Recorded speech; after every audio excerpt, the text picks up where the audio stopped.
I keep going over my time limit trying to get all this information out. So if I sound rushed, it's because it's vital and I don't want to do a part 2. And if I sound pissed off, it's because I am.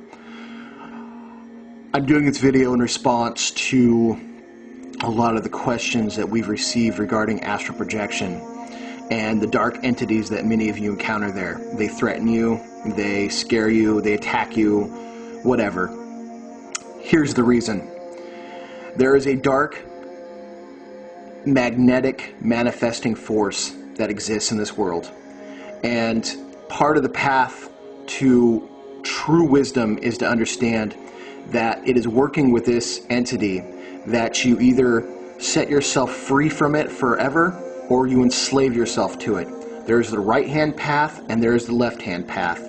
And the Rider-Waite Tarot deck holds all the correct symbolism.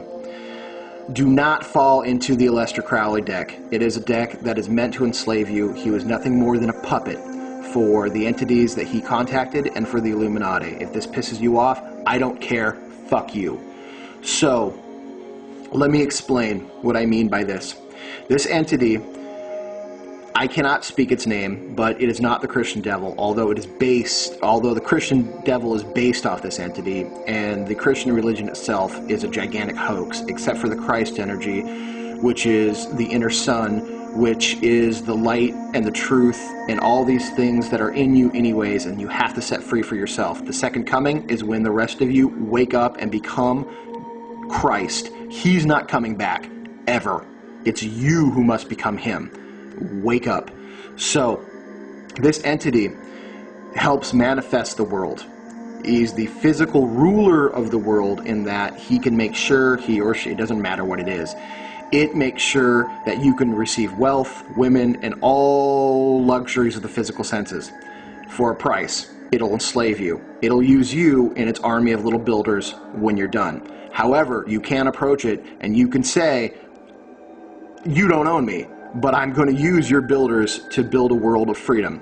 And I know it sounds bizarre, and I know it sounds counterintuitive, but it is how this works. You either go to it and tell it you are not its slave, or it enslaves you through silence, because silence is consent. If you do not tell it you are not its slave, it'll assume that you are. Now here's the big ruse. The Illuminati, through walking the left-hand path, has decided that they are going to try to prolong their lives, get as much wealth, as much power as they want, and basically rule you as kings. You are slaves. The reptilian agenda also, these beings are fully aware of this entity, which is not just on this world, but in all the universe, and have chosen to work with it at their inception of their race, which is, I don't know how many eons old. It is what they do, it is what they've chosen, and they are masters of it.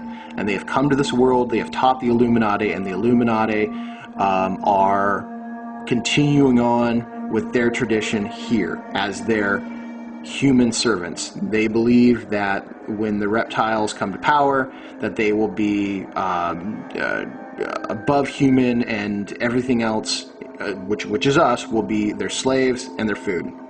Essentially, in 1913, the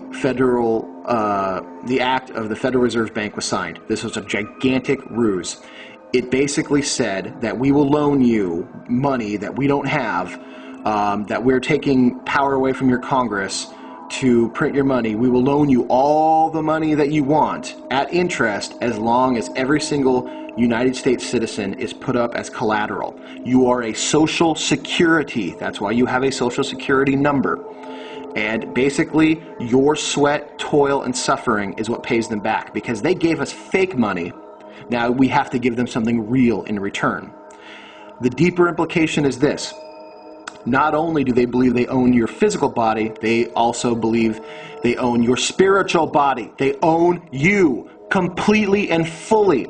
So that is why when you awake on the astral plane, there are many, many times dark entities there to scare you away from it, because the astral world is a powerful, liberating experience, and it shows you the gigantic, unlimited potential that you have. That by you taking personal responsibility for you, you can untap unlimited potential for yourself. The Illuminati does not want you to know that, because the smaller, weaker, more fearful you are, the easier it is to keep you docile and a slave.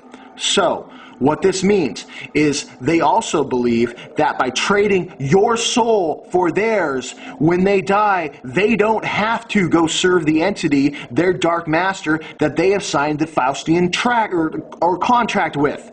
They are trading you for their souls. That's why most Faustian contracts say, well, you have to get 8 people to sign their souls over for it to be enacted. It's a clause. They say, we'll give you 8 for mine. And unless you know this, and unless you say to this entity, and you scream it to the astral worlds, I am mine and mine alone, then guess what? This entity, through your silence, takes it as consent that you agree to the terms of a contract you never signed. That's why contracts have such power. That's why all entities have always said, do you agree to this? It's a working contract. As above, so below. Do you think corporations just sort of manifested because some guy thought it was a good idea? Yes, kind of. But these entities have been using the ideas of corporation and contracts since the dawn of all existence, because it works.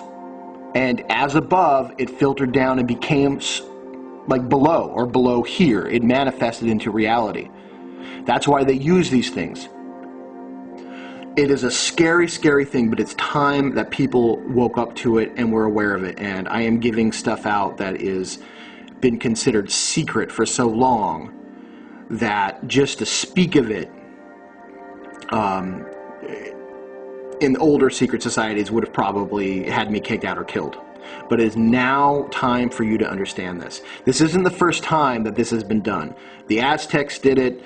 The old kings and queens of England did it through pledging. It's an old practice, and it's something that they will continue to do. They did give people the way out. Christianity claimed that through embracing Jesus that you would go to heaven. The Prime Creator is not stupid. He or she works its own way into this clause. There must always be a loophole. There must always be a way out. That is just universal law. And so I am helping this along. This is information that we have that can help free you from this horrible, insidious plan that you and you alone own your soul. And so by you reclaiming your soul today, right now, that you own it, no one else does, and you live like it, it doesn't matter what happens to you. And you'll find your astral space a lot safer, a lot clearer. Or when you do awake and there is some entity there, you have the full authority to say, get the fuck out, this is my place, nothing owns me. And then you're free. But you have to keep that in mind, you have to know it in your heart. So I'm sorry if this was rambling, I'm sorry if this doesn't make 100% sense to you, but meditate on it, think about it, and set yourself free of this horrible Faustian pact.